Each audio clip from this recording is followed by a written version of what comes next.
So I'm going to talk to you about 5 steps you can take today, right?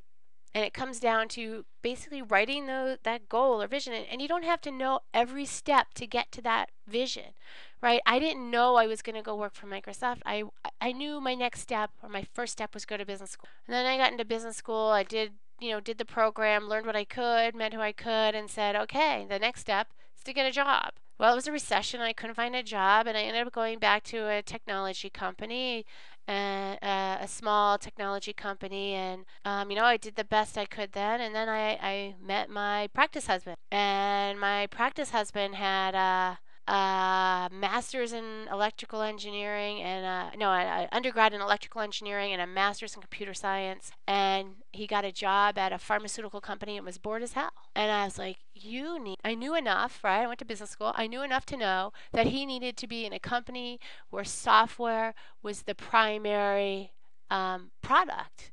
He needed to be in what they call a line job, which is it generates revenue, not an overhead job or a cost center, which is where he was at a pharmaceutical. So I called a friend of mine from business school who had gone to Microsoft right after business school, and I had sat there watching. I was like, she took a salary lower than most of us, and 2 years later, she's been through 3 stock splits, and I'm like, oh crap. But I was like, you know what? Part of me is like, that's where people are making millions. Back to my original vision. And 2, it's the best place on the planet for my husband to be at this time. So we submitted a resume, and a week later we were moving. And of course, I was the tag along wife. I was like, I am not going to Seattle unless I work at Microsoft too. So talk about motivated. I was like, that's where they're making millionaires. I have this golden opportunity. I'm getting my butt in the door. And I got lucky. My resume just happened to cross somebody's desk at the same time. Someone came to him and said, hey, I need a product manager, and I had product management experience, to run to launch this product. And it was, I need a technologically knowledgeable person. And my resume just happened to cross. I walked in, and they're like, interviewed, and the guy's like, you're totally competent enough to take this job. And so I did, and things just took off from there. And 3 months later, I walked in the door as a contractor. And I must say, nothing was ever handed to me. Sometimes things unfolded, but I had to work. I had to go after it. And then I sat there with my practice husband, and we worked our butts off doing what we were supposed to be doing. And we sat there going, wow, do you think maybe if we just sit back and we do the best that we can, that maybe someday that we'll learn how to do become a millionaire too. But at the time, we thought we had missed the boat. We're like, every year Bill Gates was like, oh, the stock's not going to keep going. Stock's not going to keep going. And so we just kind of sat back and let go of whether or not this was the vehicle, and I focused on what is it that's happening here that's creating this wealth. So the point is that I didn't have a goal. The second thing is, if I look at these steps you can take today, all my goals were in career and money, right? I was completely unbalanced. And as a result, I was completely miserable. And so my priorities today are to have goals in each of these categories and to make time for them. Physical environment, right? I live in a nice house. It's important to me. I feel better when I'm surrounded by a comfortable environment that is well designed. So I did a stint in interior design. It's my hobby, and it's important to me.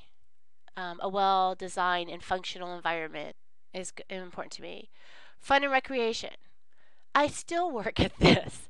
I had to work with a coach last year to help me get more play in my life, right? It was never a focus. Everything was always work, work, work. So, it's important. And I've learned that you can play more and make more, right? You want to do something personal growth, spirituality. Some people call it spirituality. But if you're in business for yourself, anywhere you're in business, your success is going to grow when you grow, right? I didn't sit, even today, I'm going to tell you, the last year, I worked with 4 different personal growth systems and coaches and people that helped me get over my stuff, right? 4 people in a year. It doesn't happen automatically. You've got to be like, okay, my life isn't where I want it to be now. This is where I want it to be, and who's going to help me get me there, right? So I found someone who helps with um, releasing stress, releasing your anxiety. It's called the Sedona method. Worked fabulous for me.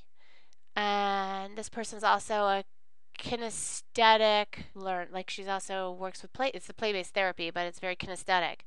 Worked for me, right? I had someone who does intuitive block removal. I had someone else helping me through law of attraction. I had someone else with brain neural pathway retraining systems. Um, I don't get to where I want. I get where I'm going because I was unhappy where I was, and I knew that I would never have what I wanted if I stayed where I was, right? There we go. I had the vision, I had a discomfort where I was, and I found vehicles. In this case, I found multiple vehicles, right? I had 3 different coaches, like basically 4 different coaching slash training programs that helped me move out just in personal growth. So then, romance. You want to you want to feel happy and good and fulfilled and have relationships, and you can combine some of these, like you can combine romance with friends and family, right? In my case, I kept it pulled out as a separate one because my husband and I don't get enough time together, so we need to pull that out and make it a special emphasis to pay more attention to our relationship and not just the kids, which is down in family. Because as a woman, by nature, I put my children first above my own needs, which is another place that we need to learn to put ourselves first and then care for our family, and put our spouse first. But it's really, really hard as a mom. Those hormones kick in, and man, I'll do anything for those kids, and don't you dare get in the way. Career. We've got career goals. We've got money goals. They may or may not be the same. Like in my case, I had my last business was a disaster. I mean, it was successful and then it crashed.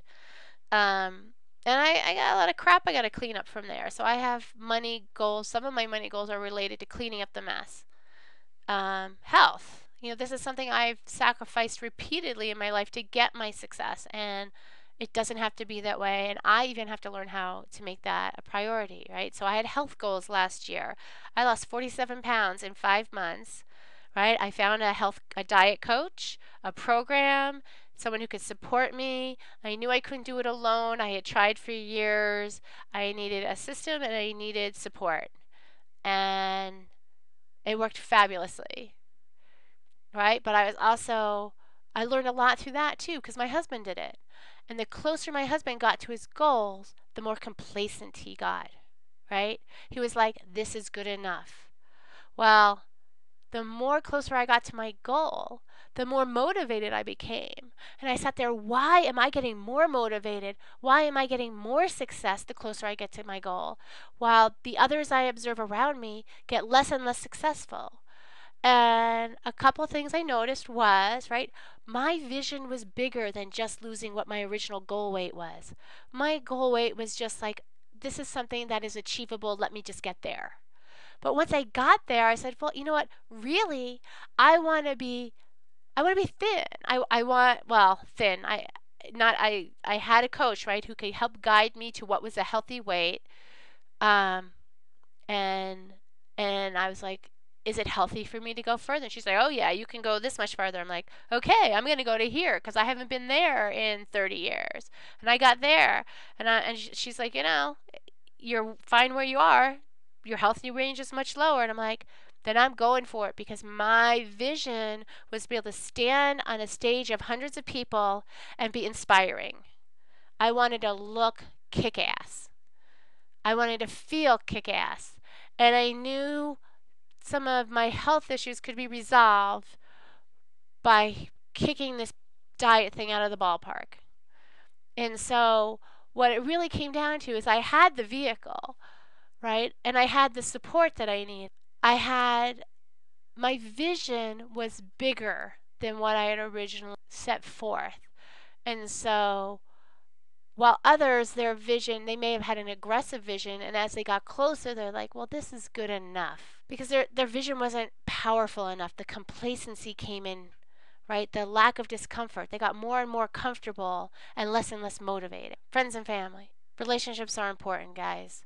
At the end of the day, when you're, sorry, this is hitting close to home. I just had a family member with some severe medical issues this past month, but when at the end of your life, what really matters isn't that I made $1,000,000. It's not that I'm a millionaire. At the end of the life, what all we really look at is the relationships that we had, the people that had been in our life. Don't sacrifice that and make it a priority to build those friends, those family, those relationships. They're what drive us. They're what that give us the support, that give us the success. All right. Enough on those. So you can make a list of each of those categories, and then you're going to just start doing a brain dump. Anything you can think of. Like my goals on physical environment range from adding a multi-$100,000 addition to my house, because I have a house on the lake. All right, it's beautiful as it is. However, I have a vision, right? I have a vision that this house has this massive master suite with this panoramic view of the lake, and it has all the physical structure in place. I just like, it's the location is there, the view is there. With the cash, I can build out the rest of that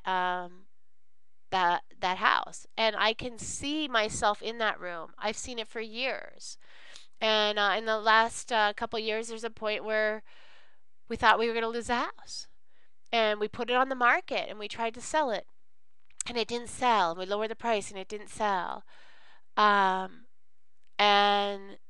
we looked at each other and we pulled it off the market to do one last modification, turn this one part of the house into a master suite.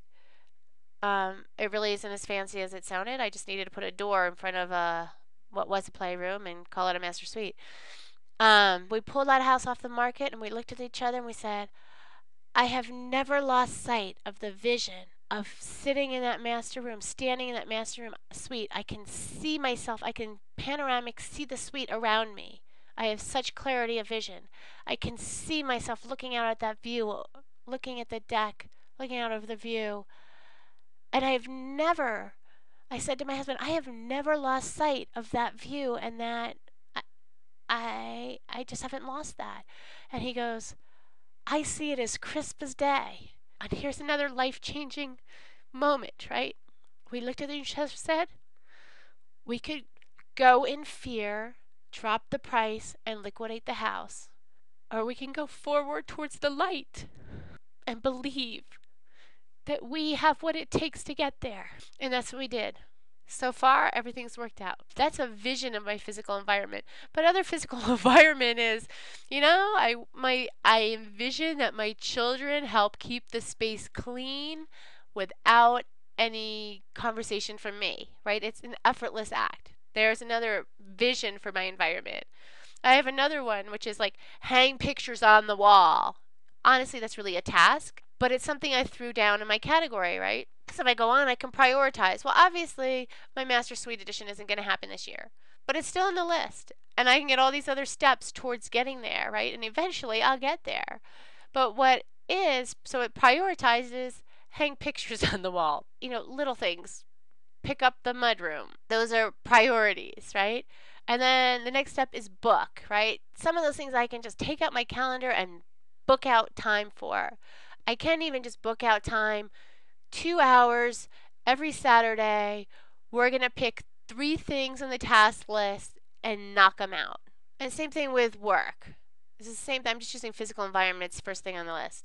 And then a budget, right? The Master Suite Edition, we know, is going to cost about somewhere in the ballpark of $130,000. Have I budgeted it out? No, we've known this. We budgeted it out years ago. So we know in the back of the head at some point we're going to need $130,000 to do that Master Suite Edition. Is it going to be in the budget this year? Absolutely not.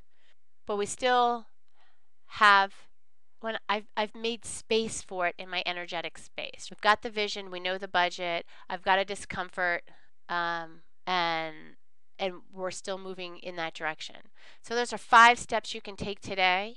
Write down the categories, do a brain dump list of everything you can think of related to that topic that you want to have in your life. It could be bucket list items. It could be simple tasks to do, when you wake up in the morning. It could be anything, but just put it down in writing, and then you can organize, prioritize, sort, book out time blocks in your calendar, and budget money for it.